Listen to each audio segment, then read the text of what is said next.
So there were 8 signings that Ole wanted at Man United and really pushed the Manchester United board to sign, but they didn't happen. So who were those 8 signings and where are they now? Starting out with the most obvious one, the one everyone remembers, Jude Bellingham. This was a massive deal. This is something Man United were working on from January of 2020 to get him in summer 2020. They'd met the family, they'd given him tours at Carrington, they'd introduced him to Sir Alex, introduced him to Cantona, legends. Manchester United were desperate for Jude Bellingham. Ole was desperate for Bellingham. Ole also said in a recent interview on trying to sign Jude Bellingham that Jude was in the Carrington building. So Alex Ferguson was there that day with Brian Robson and Eric Cantona. They all spoke to him and sold Man United as well as they could, but he knew he wanted X amount of minutes in the first team. He was the most mature 17-year-old I've met, and that is why he went to Borussia Dortmund for minutes. And well, he went to Borussia Dortmund for 2 years. It was absolutely brilliant. Well, actually, technically 3 years. It was absolutely brilliant, and now went to Real Madrid in a 100 million deal, which is looking well worth it. He's been phenomenal for Real Madrid, top goal scorer, crucial for their success this season, and is turning into a monster under Ancelotti. And Jude Bellingham is coming in that, well, he is world class. He's going in that generational category. And I always say, I'd love to meet United, but would he be the same player if he went to United? I think Dortmund may have been, as horrible as it is to admit, probably best for his development. And now the second one, and another well-known one, was Moises Caicedo. And this one, I think, is an actual disgrace by the United board, because you've got to think Bellingham just chose Dortmund because it was a bit more better for his career, which was a smart move for him. But this was the situation at Ole, and this was news dating back before the January window, because Caicedo was one that was going to happen in January 2021. He went to Brighton, and there was a lot of interest in Ole in signing Moises Caicedo. United Muppeteers, a lot of credible sources were basically saying that Caicedo news is real. Manchester United generally want to sign Moises Caicedo, and it almost felt like this deal was going to happen. This deal was done. It was a 4.5 million deal. United desperately needed some sort of midfielders. Surely this was going to get done. You know, this 19-year-old kid was desperate for the United move. United had made hope. Ole was pushing for it. Ole went to the board, was like, this is 4.5 million. Get me this player. 4.5 million. The board was just like, no, we're not going to spend. And Ole said in a recent interview on players he wanted to sign, we couldn't buy the players I mentioned. Players like Erling Haaland, before he made his originally wanted, then he wanted before he went to Dortmund. Declan Rice, Ole said we couldn't afford. Ole said we discussed Moises Caicedo, but the board said that he was not ready. And I get that to an extent, but I feel they should have taken a risk on him as well. And obviously he went to Brighton, and Ole revealed they spoke about Moises Caicedo, but he was denied Moises Caicedo because the board wasn't ready.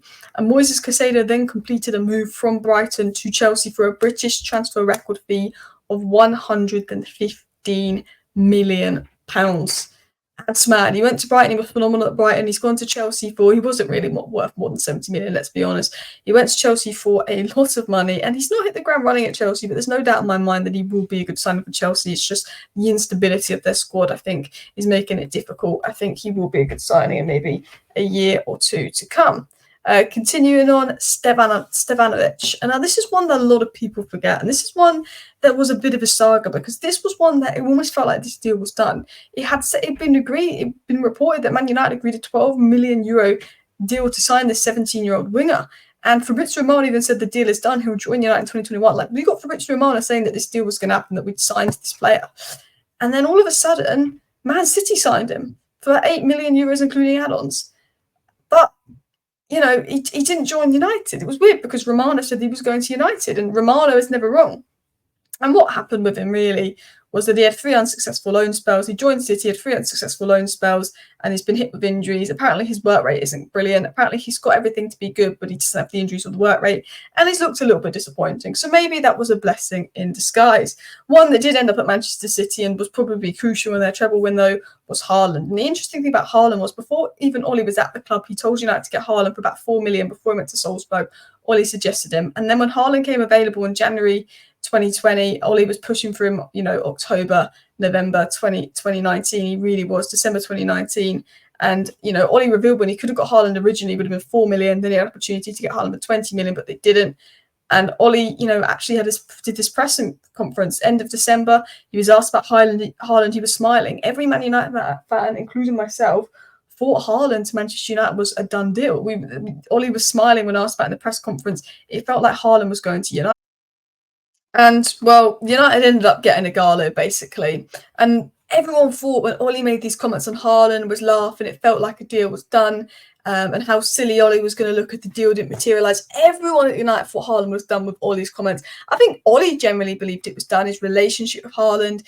And basically, the reason Haaland didn't go to United wasn't because he picked Dortmund. It was because Ed Woodward was like, no, Mino Raiola's being an idiot. We're not putting a release clause in. We're not dealing with agents' fees. And then we went and got Agallo. He went to Borussia Dortmund. Borussia Dortmund then sold him to Manchester City. And, well, he literally won everything with Manchester City, broke the records, did everything.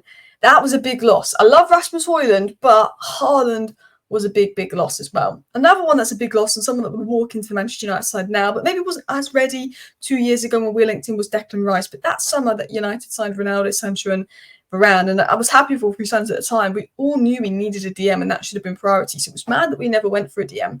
And Ole was asked about Declan Rice. He said, I liked him a lot. He would have done well in our midfield. Was he available? Yes, but could we have afforded him? No. Ole said that he wanted Declan Rice. He pushed for Declan Rice, but he was basically told we could not afford him. And Ole says he regrets not getting Rice. And it was very obvious that Ole wanted Declan Rice. He wanted Harry Kane. He wanted Jadon Sancho. He wanted a number of players. And Declan Rice was one that he really, really wanted in summer 2021, but he got told he didn't have a budget for that. And, well, what happened to Declan Rice was fantastic at West Ham for 2 other seasons. Then Arsenal went and spent 100 million on him. And, he looks like a 100 million player. Moises Caicedo, I'm not sure if he looks like a £100 million player. But Declan Rice, he looks like a £100 million player. He looks like 100 million well spent. He's been phenomenal at Arsenal. Another player that Man United almost signed this summer and last summer. A player that Ten Hag has loved. A player that Ten Hag wanted, but we spent the budget on, and Casemiro and Anthony, according to The Athletic, Harry Kane. But Ole was pushing for Harry Kane, probably when United should have signed Harry Kane 3 seasons prior and was open to selling Martial. Martial had a good season and we'd actually probably got some money for him because it would have been after his NHS season. But Ole said even though Martial had a good season, he was open to selling Harry Kane. He was open to selling Martial for Harry Kane. They said no. Following season 2021, again, he was open to selling Martial for Kane because Martial had a pretty poor season the next season after. But he was told we don't have the funds for Kane and we needed to free up space in the squad. And we couldn't sell Martial because he was poor in the 2021 season. He was good in the 1920 season, but he was poor in the 2021 season. But Cavani was very good that season. I think that's the season I'm thinking of. Am I thinking the other season? So, yeah.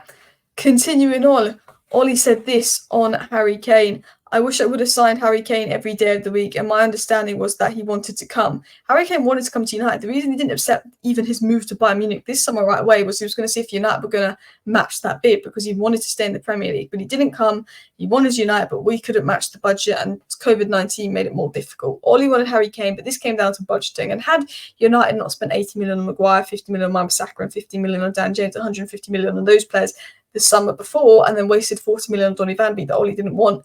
I think if they'd have been smart with the money, they would have got Harry Kane and Declan Rice in. And while Harry Kane then joined Bayern in a deal worth £82 million.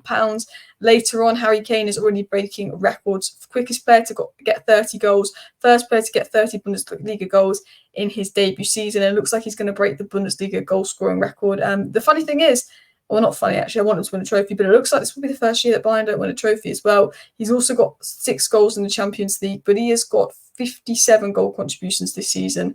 Absolutely ridiculous in the Bundesliga and Champions League. One that Man United didn't sign, and this was Jack Grealish, and he would have been available £50 million. This was the summer before he went to Manchester City, summer 2020. Ole wanted Grealish for £50 million, but again, this one was deemed as too expensive. Ole was a big admirer of Jack Grealish, but £50 million was seen as a big risk, which I get. He's definitely not worth 100 million, but I do think that Grealish is more suited to this Man United side than that Man City side, which you're going to say about a lot of players. I think he likes being the main man. That's what he was at Villa, and he would have been one of the main men. And Solskjaer really wanted Sancho, Grealish, Upamecano, and of course Harry Kane. He wanted a lot of players, but his dream was Bellingham, Sancho, Grealish. That was his dream. He didn't get any of them. He got Sancho the following summer. And, everyone thought United was going to put in a bid. Ole wanted the guy, but then they were saying, no, you know what, you're going to focus on Sancho. And the interesting thing about this was, the reason Ole didn't get Grealish is because they said he decided to put that money on Sancho, and they didn't even get Sancho that summer. They got Sancho the summer after. And well, Grealish then joined Manchester City in 2021. His price tag doubled from 50 to 100 million, and Villa got 100 million for Grealish, so fair play to them. I think Grealish could be worth 50 million. I think if he went to City for 50 million, it wouldn't be a bad signing because he's actually had really good periods at City, but he's not been good as a whole. He's been decent overall, but he wasn't worth 100 million pounds. I'm glad we didn't spend 100 million on him, but yeah. And summer 2020 was definitely the one where we wanted Sancho, Grealish, Upamecano. We even looked at Ake, we looked at Bellingham, and we didn't get any of those. And then they went and got, I think, Pellistri on deadline day, Ahmad on deadline day. Did Ole want them? Cavani and Tellez just before the deadline. I mean, Cavani was good for one season, but Ole, it was never the plan. And then Donny, that Ole didn't want that. It's got to be one of the worst transfer windows ever. But it's mad to think that Ole did come second that year. Had he got a better transfer window, had he got January investment, who knows what would have happened? Had he got Declan Rice in, that was probably United's best chance of winning a league title, because I don't think Man City were at their best or Liverpool at their best that season. And it was said in Jadon Sancho, Jack Grealish, and the commanding centre-back, Ole missed out on every single one of his targets in summer 2020, and the replacements were mediocre. Now, I like Ahmed, I like Pellistri, but come on. Cavani, that was good for a season and old. Donny never worked out. Tellez never worked out. Pellistri and Ahmad are still not getting minutes for United in the future, and this is when you'd expect them to start to break through. There was a lot of centre-back targets, and we're not going to get into all of them. So I've put these centre-back targets because he was looking at De Ligt, Ape, and Upamecano in one. And the reason I don't want to include De Ligt is because he wanted De Ligt, but he was also happy with Maguire, and we got Maguire instead of De Ligt. So I'm not really going to put De Ligt more as one, but that following summer, after we got Maguire, he still wanted one of Ake or Upamecano. He didn't get them. Upamecano ended up at Bayern Munich. De Ligt also ended up at Bayern Munich, but he went to Juventus first, and Ake ended up at Manchester City. So that's sort of a bit of context on everything that went down. But obviously, Bayern Munich obviously paid a decent amount of money for De Ligt as well, and Ake went to City for 41 million, and he's been more of a left back. And to be fair, with Martinez and Shaw's injuries this season, I think United could have used Ake. But they are the 8 signings, well, technically 10, 11 that Solskjaer wanted. Let me know your thoughts down below. Smash a like, smash a subscribe. See you next time. Bye.